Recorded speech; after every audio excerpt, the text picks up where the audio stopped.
Bakit nga ba may mga imahe o rebulto sa loob ng ating simbahan? Ito ba'y nangangahulugan na tayo may ibang Diyos na pinapahalagan? O sadyang makitid lamang ang pag-iisip ng iba kaya tayo ng pagbibintangan? Kung curious ka sa pananampalatayang Katoliko, well, ang video pong ito ay para sa inyo.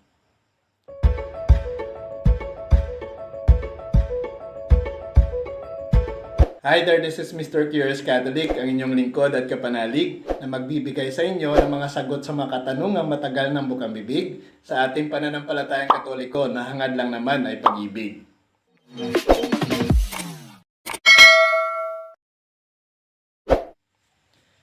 Ano nga ba ang turo ng simbahan tungkol sa paggamit ng mga imahen? Dapat ba itong sambahin o nagsisilbi lamang paalala na meron tayong Diyos na maawain? Madalas kasing ibinabato upang ipalabas na mali ang paggamit ng rebulto ay ang sinasabi sa sulat ni Moses sa libro ng Levitiko. Huwag kayong maglilingkod sa mga Diyos-Diyosan, ni gagawa ng mga imahin upang sambahin. Ako si Yahweh, ang inyong Diyos. Bakit ang mga Katoliko ay patuloy pa rin sa paggamit ng mga imahen o rebulto?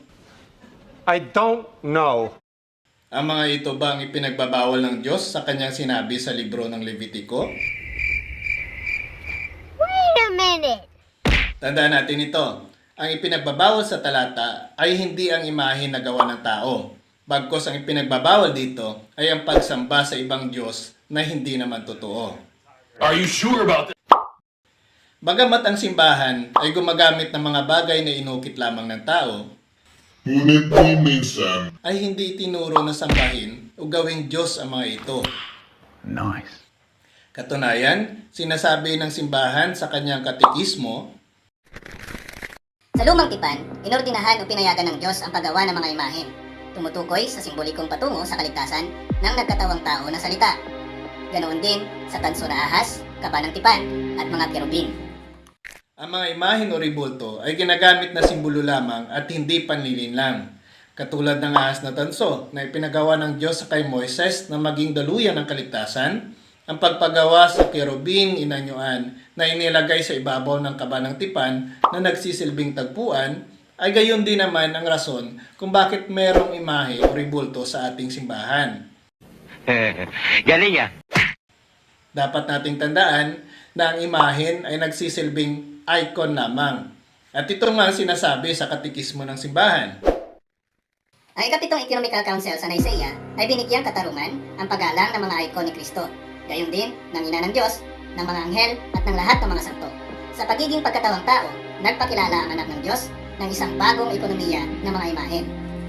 Ang paggalang ng Kristiyano sa mga imahe ay hindi salungat sa unang utos na nag-uudyat ng mga idolo. Sa katunayan, ang parangal na ibinibigay sa isang imahe ay ipinapasa sa prototype nito. At sinumang igalang ang isang imahe ay ginagalang ang taong nilalarawan nito. Paggalang lang naman pala at hindi pagsamba o pag-idolo. Bagamat sinabi natin ang tunay na rason at mga sinisimbolo nito, patuloy pa rin na ipinaparatang na tayo hindi Kristiyano sa halip ay pagano. Nako, ayan na naman tayo. Kung hindi epektibo sa paratang ng pagsamba sa rebulto, babansagan na naman tayong mga pagano. Ganun rin naman ang patutunguhan nito. Ang mga pagano ay hindi kumikilala sa Diyos na totoo. Oh my God. Even though they were, oh my God. Sa halip ay sumasamba sa mga bagay na inanyuan ng mga ito. At ito na nga ang bersikulong kanilang paborito. Exodo 20, versikulo 4 na nagsasabi,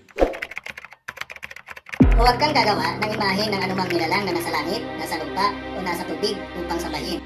Hindi po kami tutol sa talatang ginagamit ninyo dahil tama po ang nakasulat dito at baka mali lang ang pagkakaunawa ninyo.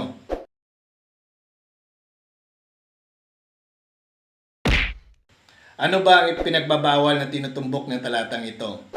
Ang paggawa ba ng imahen o ang pagsamba dito?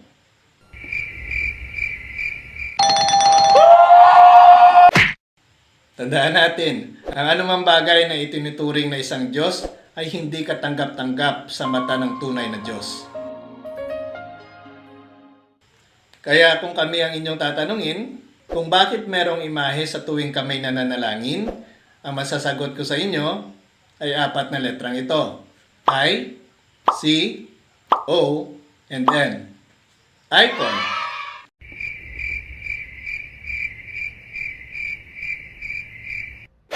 I for illustration, C for communication, O for obligation, and N for notification. Kaya kami may imahe sa aming simbahan ay upang ipaalala ang pagliligtas niya sa sangkatauhan. Pagliligtas sa atin sa kapahamakang dulot ng kasalanan sa pamamagitan ng kanyang pagpapako sa krus ng kamatayan. Ano ba ang sabi ni St. Paul in his first letter to the Corinthians? Sapagkat ibinigay ko sa inyo itong pinakamahalagang katuruan na si Kristo'y namatay dahil sa ating kasalanan, bilang katuparan sa sinasabi ng kasulatan. Ito pala'y mahalagang katuruan na dapat hindi natin malimutan. Kaya kung may makita ka man na imaheng ng krus sa loob ng aming simbahan, ito'y illustration lamang ng kabutihang ginawa ng Diyos noong nakaraan. Ngayon, kung para sa iyo, ang lahat ng mga imahen ay mali at walang kabuluhan, nararapat rin sigurong sabihin na mali na rin ang lahat ng makita mong larawan. Kahit mismo sa parke na iyong pinupuntahan ay may mga larawang inanyuan. Ngunit, hindi mo naman kini-question dahil para sa iyo'y hindi naman dinadasalan. Kung ang pagdadasal naman ang nakikita mong rason upang kami husgahan, may explain mo ba sa akin ang ginawa ni Josue sa harap ng kaba ng tipan? May panalangin rin namang naganap dahil sa sobra niyang kalungkutan. Mali rin ba ito? At dapat na rin natin siyang husgahan? I don't know. Kaya kung makita mo man na kami ay nagdadasal sa harap ng larawan, wag naman sanang sabihin na Diyos kaagad ang bagay na nasa aming harapan. What? Sa halip, kung iyo namang pakinggan ang aming dasal sa loob ng aming simbahan, ang binibigkas naman namin ay, Ama naming ikay nasa kalangitan, at taliwas naman sa iniisip mo na Ama naming inanyo ang kang larawan. Kung ating ang babalikan ang templong ipinagawa ng Diyos sa kay Solomon, may nakaukit na kerubin, punong palma at mga bulaklak sa loob at halos sa kabuuan. May sinabi ba dito ang Diyos na mali ang ginawa ni Solomon at ito'y pinagalitan? Wala naman, di ba? Kaya kung mali ang pagdadasal na nakaharap sa mga larawan, malamang nagalit na ang Diyos dahil sa templong ito'y hindi mo talaga maiiwasan. Dahil saan ka man humarap o tumingin ay mayroong nakaukit na larawan. Tandaan mo, ito'y bahay-sambahan. C for communication. Ang paggamit namin ng larawan ay nagsisilbi ring paraan ng komunikasyon sa Diyos na makapangyarihan. Dahil sa Biblia ay may itinuturing din na lugar na kabanal-banalan. Lugar na kung saan ang Diyos ay nakipag-usap at nagbigay ng kanyang kautusan na ating ang babasahin sa libro ng Exodo na aking basihan. Ilalagay mo ito sa ibabaw ng kaban na kinalalagyan ng 2 tapyas na bato na ibinigay kong kautusan. Doon tayo magtatagpo sa kaban ng tipan. Sa pagitan ng 2 kerubin, doon ko ibibigay sa iyo ang aking kautusan. Kaya pala sa aming pakiramdam, ang Diyos ay nasa aming harapan sa tuwing kami nananalangin sa loob ng aming simbahan. Dahil kung paanong kinausap ng Diyos si Moises sa harap ng kaba ng tipan, ay gayon din naman ang kanyang paraan sa harap ng altar ng aming simbahan. O for obligation.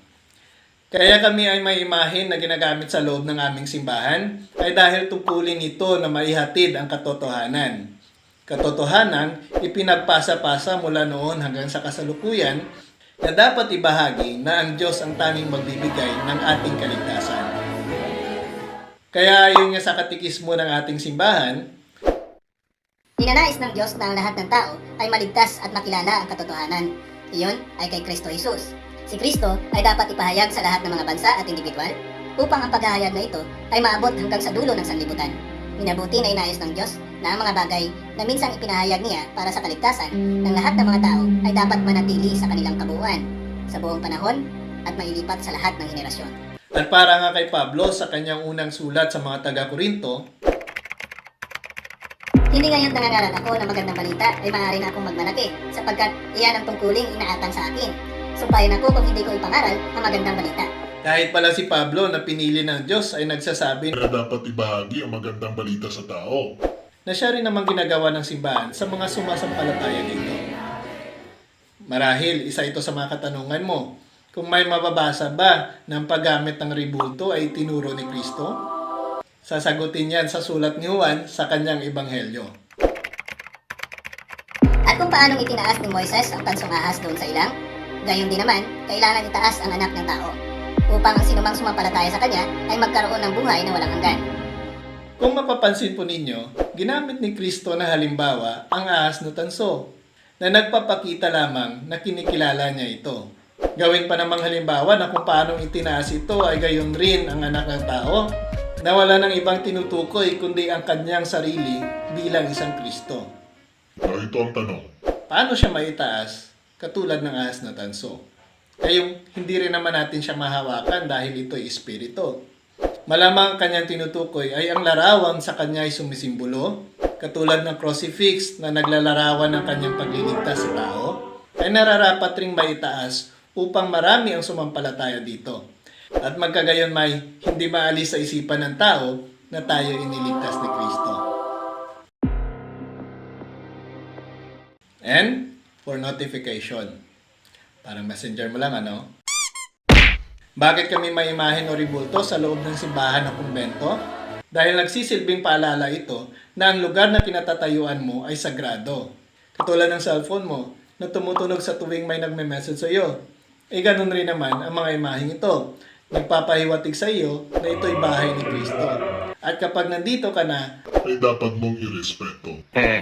Galing yan. katulad na lamang ng pagbibigay abiso ng Diyos sa kay Moises noong napadpad ito sa kabilang dako, sa bundok ng Sinai na kung saan siya ay kinausap nito. Sinabi ng Diyos, Huwag kang lumapit, ubarin mo ang iyong sandalyas sapagkat banal na lugar ang kinatatayuan mo. diba? Kung hindi ka pa sinabihan ay hindi mo alam na sagrado ang lugar na ito.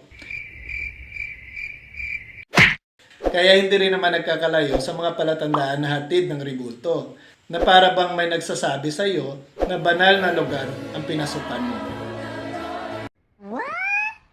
Paano na lang kayo kung walang mga imahe nito? Mapapansin mo ba ang pinagkaiba ng simbahan sa convention hall nyo? O di kaya'y pag-iba nang pumasok dito at walang magbibigay abiso na bahay-sambahan pala ito? Malalaman ba nila na ito'y sagrado? I don't know. Malamang hindi. At ito nga pinupunto ko. Kaya kung may tanong ka sa imahen o rebulto ng Katoliko, icon lang po ang sagot dito. Sana po ay may natutunan kayo mga ka-curious sa video ito. Please like and share upang mas marami pa ang maabot nito.